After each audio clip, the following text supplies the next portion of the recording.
Hi, and welcome to A Journey Beyond Business as Usual, a series helping you to slow down to speed up. Here, we explore paths beyond business as usual to inspire business leaders, as yourself, to expand your capacities, build better business, and co-create a better future. This is the Journey Beyond Business as Usual.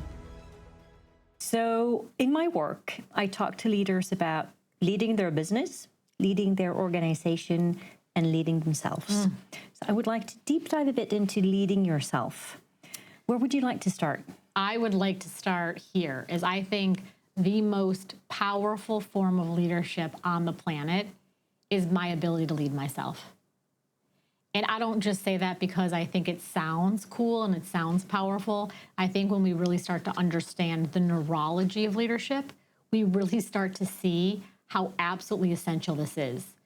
So, one of the things is when I was asked to write this book, I really wanted it to be a contribution. And I think there's been a brilliant things written about leadership. I Googled how many books are on Amazon, and I think there was like almost 70,000 books with the word leadership in the title. Amazing. So that doesn't even include books that are about leadership that don't, right?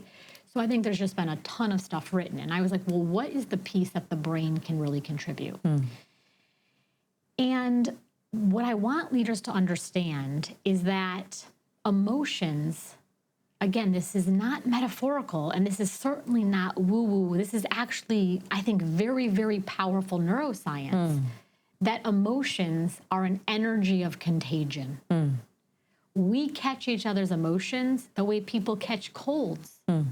Okay, so a great example of this is I was just in a beautiful hotel in Copenhagen, and basically the night before I left, there were these two women, and they were, I don't even think they spoke English, and they were like laughing so hard they could not even speak. And just watching them, I had no idea what was funny, but I started laughing because I quite literally caught their energy. The converse, unfortunately, is true for us too, is we're in a fine mood, and we walk into a room where the energy is not good, and we feel our own mood sink like a lead balloon, okay?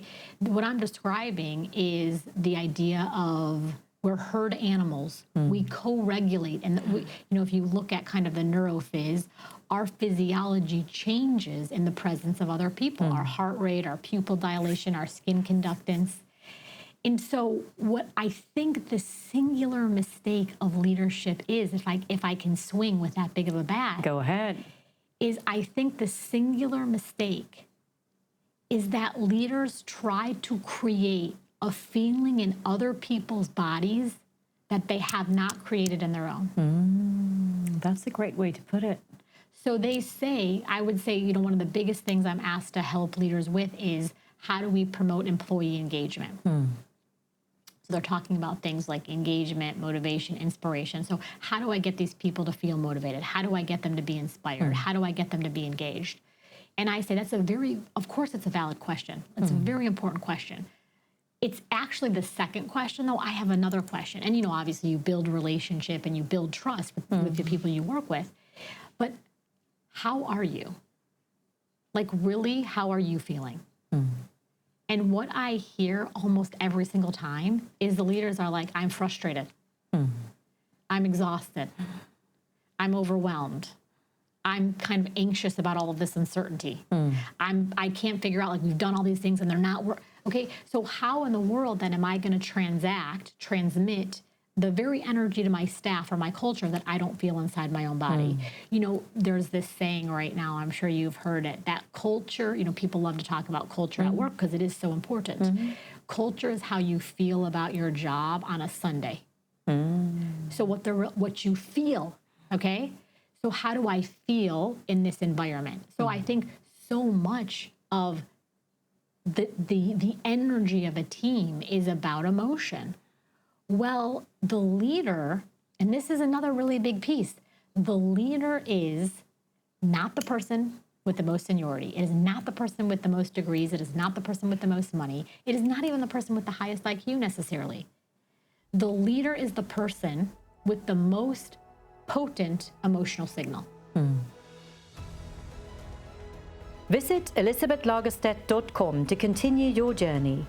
There, we explore paths beyond business as usual to inspire business leaders as yourself to expand your capacities, build better business, and co-create a better future. You can also sign up for the newsletter to learn more.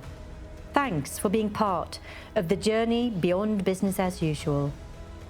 If you found this interesting, please share it. Thank you.